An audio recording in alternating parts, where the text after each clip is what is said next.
everybody in that goddamn dressing room knows that I'm the best there is, the best there was, and the best there ever will be. Cut him off. You know who this is? The MVP. I'm just exhausted. I'm tired of the NBA media constantly moving the goalpost, doing anything in their power not to acknowledge SGA and the Oklahoma City Thunder. I mean, you had ex-NBA players saying things like, but I think we'll sweep them. Yeah, like I'm not high on OKC like that. But and then not to mention Jeff Teague, who I usually like, but whenever this guy brings up SGA, he sounds like a moron. Yeah, like Shai would be like, I love his game as a basketball player, but he'd be like 20th on my list if I take the starter franchise. Hell no, Jeff. If you had a list of players in front of you, I think you would see that differently. No, I wouldn't. I would take 20 is crazy. I would take Luka Doncic. I just seen how City damn near killed somebody because he left. So you literally love him. He's loved wherever he go. Shout out to Nico. So I'm taking Luka. Easy. I see how much people love Tyrese Halliburton in Indiana. I'm sorry, but if you're running a franchise and you're taking Tyrese Halliburton over SGA, you're fired. And then it went to Jokic, and now Jokic is going to stomp out the Thunder because they're too young, they're too inexperienced. ESPN every other day were posting graphics talking about all the Game 7s that Jokic has played.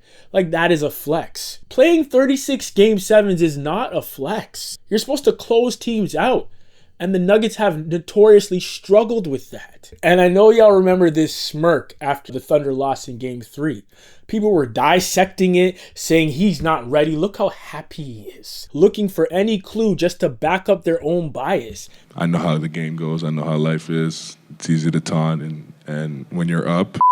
Anything for them to say that the Thunder were not ready and SGA wasn't a superstar and could not be the face of the league. And now that they've passed Jokic, 35 points. They'll empty the bench and listen to this roar. and are going to play the Wolves next, you're going to hear the same thing with Ant because they just don't want SGA to win. Like going into this game 7, you knew that Aaron Gordon wasn't going to be 100%, but he did play decent for somebody who has a hamstring strain. That being said, this whole thing about does Jokic have help? Does Jokic not have help? If Jokic didn't have help, we wouldn't even be at a game 7. And this is for the win. Oh, it's close. They're going to call it. The buzzer. Did Gordon beat the buzzer? People's memory is super hazy. I mean, game 1, the Thunder coughed up that game, even though that buzzer beater by Aaron Gordon is one of the best moments in the playoffs. Westbrook, 5 seconds. They're down by 1. Gordon got it. Mark Daigneault and that poor management of fouling was the reason why that even happened in the first place. And people forget, the Nuggets were lucky to even hang on this long. And the Thunder definitely showed you that they are the better team. Then the whole ethical debate. Jokic is ethical. SGA is a free throw merchant.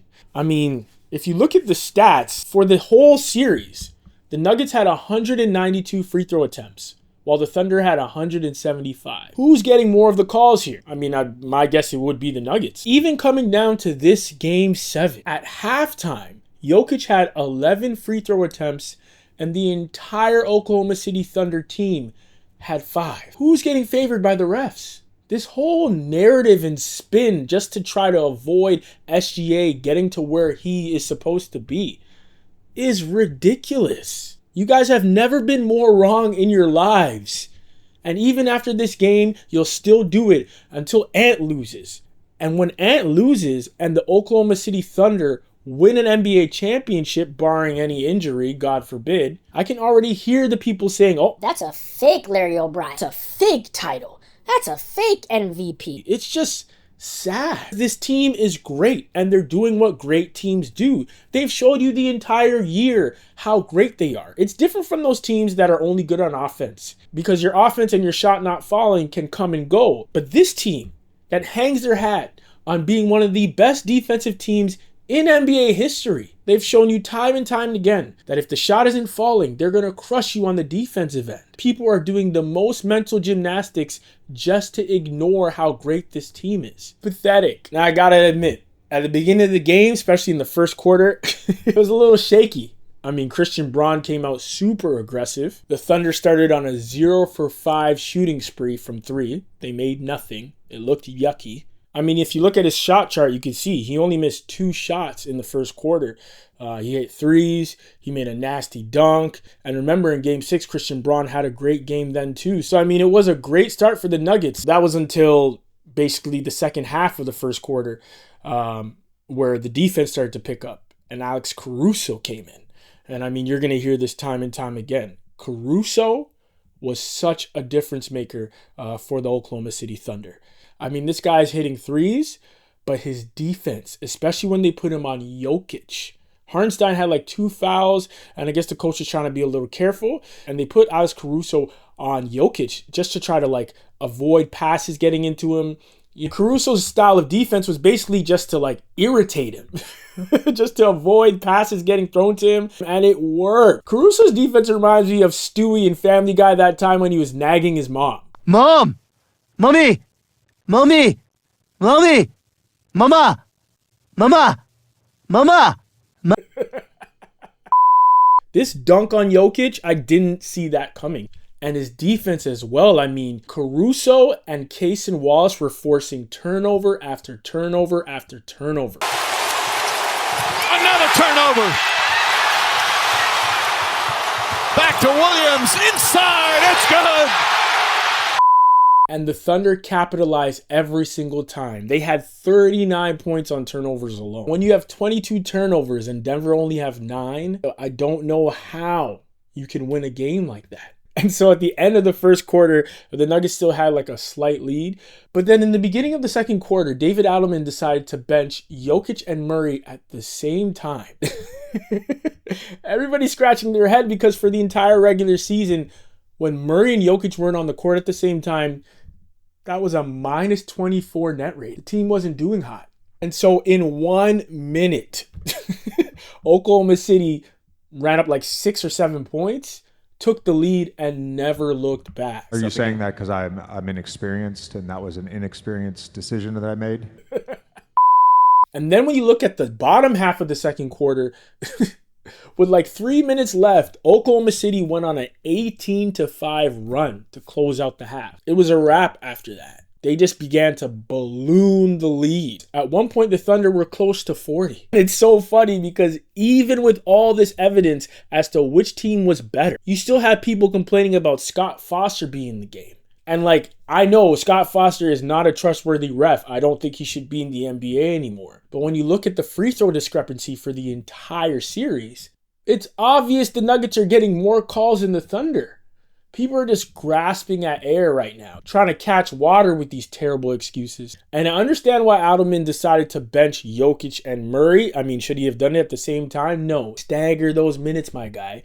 But he was trying to rest them because every single game it felt like the legs of these guys were going out in the fourth quarter. He was trying to look ahead because this game was probably going to end in a close one.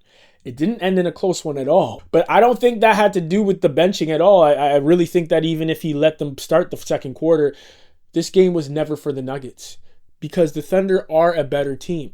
In every statistical category, they're just better. Like I said earlier, the Nuggets were just lucky to even be in this series still. Even in Game 6, if SGA doesn't get 4 fouls, Caruso doesn't have 5 fouls, Hartenstein doesn't have 4 fouls, the entire starting lineup basically was in foul trouble. If that doesn't happen, we might not even be in this Game 7. So people aren't really paying attention to what was really happening, what that was causing the Nuggets to still hang in this series. Yes, they're a good team, and Jokic is incredible. But beyond that, a lot of it was coaching mistakes on the Thunder's behalf and terrible fouling by Shai and company. Jalen Williams, J-Dub. In the second, Williams lines up, hits the three.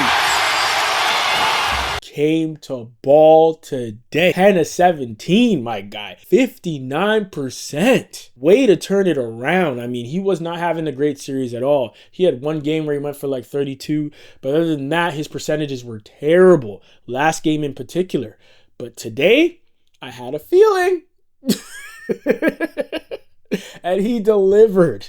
My guy was hitting everything. 3 of 4 from 3, getting everything in the interior. Tons of layups because they were forcing so many turnovers that were leading to fast break points. Jalen Williams came to play, and I mean, if he could play this efficient, and SGA, who finally found his shot, and I mean, I knew that in the Memphis Grizzlies series where SGA was putting up a lot of threes and his percentages were terrible, that, you know, he was finding his feet at the right time. That's a series where you want to shoot bad because your team is way better than the Memphis Grizzlies. So you should win the series regardless. But going into this Nuggets series, the first couple of games, they weren't so good. And then you saw his field goal percentage start to go up. And the last 2 games, maybe the last 3, it started to look like the SGA we've been seeing all regular season.